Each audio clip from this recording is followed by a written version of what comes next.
Are you ready, Cowboys fans, for the dawning of a new age? The age of us winning Super Bowls again. I know we've been hearing this for a while, but I don't know. Cowboys fans, I have a good feeling this year.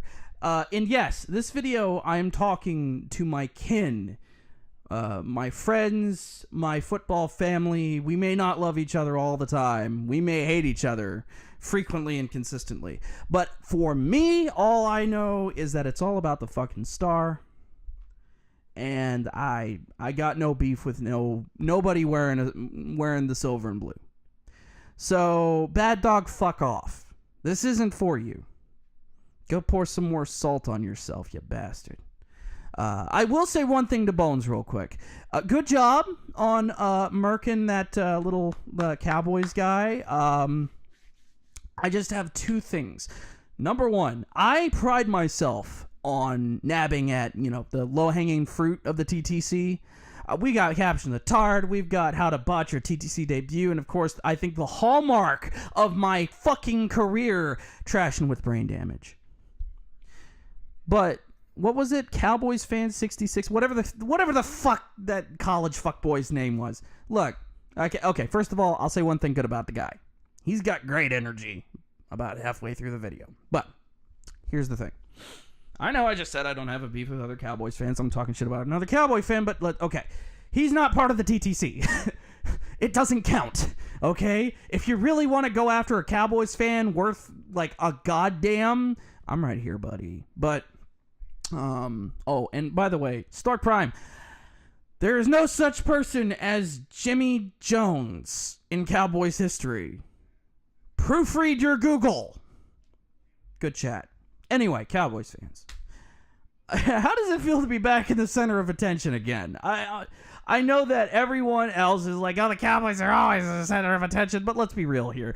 If I had to go through one more fucking NFL Network marathon of sucking off Peyton Manning or Cam Newton or any of these other guys and talking about the fucking Seahawks dynasty that never fucking happened, look, let's be real here. You know shit's fucked up when Stephen A. Smith is picking the Cowboys to win. Stephen A. fucking Smith has gone to bat for the Cowboys like 3 times already from the time that fucking Skip Bayless left. And now Skip Bayless is just trolling Shannon Sharp. It's fucking beautiful. You just see Sharp lose his mind. It's blasphemous. You're talking about priest. I'm just like, I hate Skip Bayless, by the way. I hate that man with a passion. That man, I've worked in media. I know what this motherfucker is about. He's about as much of a fucking Dallas Cowboys fan, a real one, as fucking E-Rock.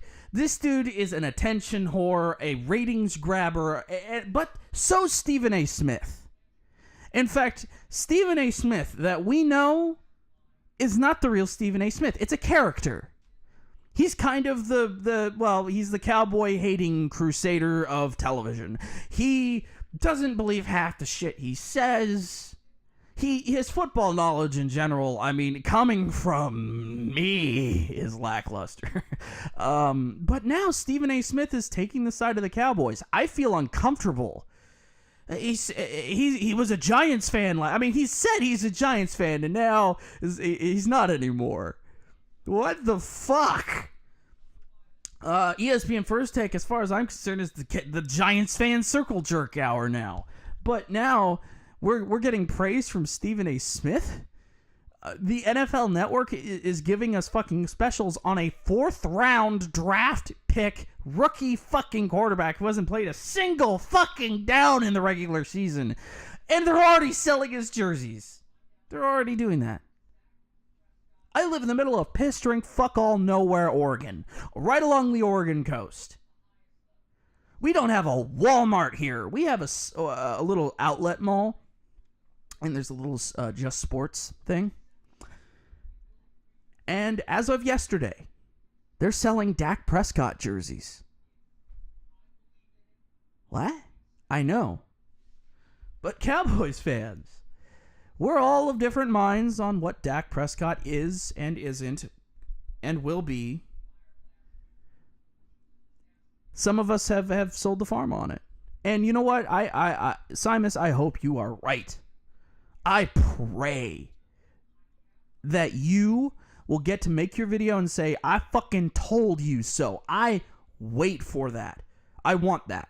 I want you to be right. I want everyone who is basically selling the farm on Dak Prescott to be right. But I cannot intellectually do that until I've seen him play it down in the regular season. I'm sorry. I know that he has looked good in the preseason, and he has. And there is a little bit of that you can take to the bank to the regular season. A little bit.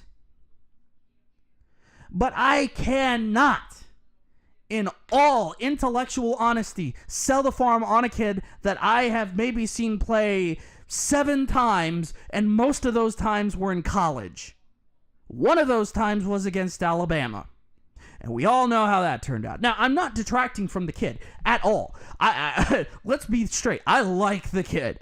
I love what I've seen. Not just his development through college, but after college. His post-college career, I think, has been one of the most beneficial, one of the most developing experiences that Dak Prescott has had. If you watch the coach's corner or the Gruden's QB camp, and you see Dak Prescott is just absorbing what Gruden is telling him, looking at the tape, working on his communication. I have to give Dak Prescott a world of credit.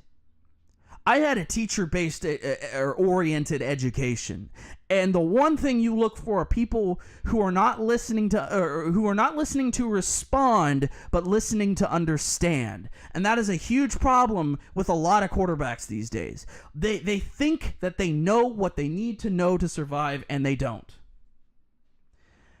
Dak Prescott, on the other hand, at least says what he means. And when someone else is telling him, hey, kid, you done fucked up, he fixes it. He learns. He adapts. He changes. How many... let's be real here. Not a lot of people saw this kid in college. If you're an SEC fan, you did. But those of us in the Big 12, those of us in the Pac-10, I say those of us in the Pac-10. I have absolutely no affiliation with the Pac-10 whatsoever. I know I live in Oregon, but those of you in the Pac-10. Oh, now I've just created a massive conspiracy theory that I guess I'd be a closet Ducks fan. Fuck them both. Fuck the Ducks and fuck the Beavers. Okay? And fuck everyone else in that fucking division. Anyway. Those of us who only really got to see Dak play on, special events on television, hey, good stuff, but I would have never guessed that he'd be throwing fucking 50-yard dimes. I always figured he was going to be more of a fucking running read option guy. That's what I was expecting when we drafted him. And let's be real here, the read option style of play is, no longer in the NFL meta. You still have a couple teams clinging to it, but ultimately, no. You have a kid who you didn't really know could throw that great, especially after the Alabama game, where the fucking pretty much last thing he did was throw a pick. But he was surrounded by a shitty team. Let's be real here. To get a traditionally running quarterback, that's what he wanted to be known for originally, to pick up the mantle and be able to show that he has a cannon for a fucking arm. Oh, you gotta feel good about it. You do. So yes, I feel good about Dak Prescott. I feel damn good about Dak Prescott. I feel good about Dak Prescott being the quarterback of the future for the Dallas Cowboys. Yes, I do. But I have not seen him play a down during the regular season. I have not seen him play a down where an NFL team has game planned for him. I have all the faith in the world that he'll do well. Even if he struggles in the first game, I have faith that he will do well. And until he shows me that he just cannot function in the NFL system as it is right now, I will at least have faith in the kid. But here we are. We have the NFL, the marketing juggernaut. Because let's face it, that's pretty much all the NFL is anymore. It's just marketing. It's a marketing corporation that owns the rights to a competitive sports team, 32 of them, and essentially manages the rules and, steads. It manages it. But let's be real here. The only reason why the NFL exists is to sell shit. Sell tickets, sell food, sell beer, sell jerseys, sell shirts, sell bumper stickers, all of that shit. That's the only reason why the NFL still exists, for the most part. It's not for the love of the game. That's why the NFL Players Association is a separate entity. The thing actually in charge of the players, the property of the NFL, is a separate entity. It's because the NFL doesn't give a fuck about that. We've seen what happens when there is no oversight of the NFL. People are fucking dying. So, yeah. But the NFL marketing juggernaut has put a little red dot laser pointer right on Dak Prescott and said, hey, let's try this. Dak fucking Prescott jerseys being sold in stores where he hasn't played a single fucking down. Oh, by the way, on a side note, the same store that's selling the Dak Prescott jerseys have this discount rack, 75% off Colin Kaepernick jerseys. Wow. How the mighty have fallen, right? And whether or not Dak Prescott winds up on that discount rack too is the purview of fucking the games to come. But I will not sell the farm until I see something. And when I do see something, oh, you're goddamn right. Oh, you're goddamn right. I know that I won't be as good of a fan as the people who are saying it right now, and I accept the fact. I will never pretend or claim to be the world's biggest Dak Prescott fanboy. Shane Buechele? Yeah, we're going there. Sure, why not? Texas beating Notre Dame was like a religious experience for me at this point, no pun intended, but I'm not going to pretend to be the world's biggest Dak Prescott fan, even when I am a Dak Prescott fan. So, all of you who are cashing in your chips on the kid right now, go for it.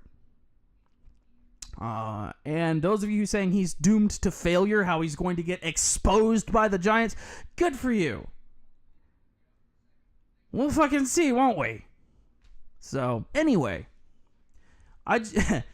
we're back, ladies and gentlemen. The Dallas Cowboys are back in the media spotlight. We're back at the center of attention. We've got Stephen A. Smith lavishing praise on us now. And yeah, we're being marketed. We're gonna start seeing commercials with more Cowboys players. I guarantee you. And yeah, we're back on the NFL's good side, which I guess after what the Patriots did, that's not too hard to do. I know, conspiracy theories, right? All in the wild, wonderful world of American football. Anyway, thanks for listening along for as long as you have. I'm sure you got bored midway through and you just clicked off. But a little test for all of you who listened through the whole goddamn thing.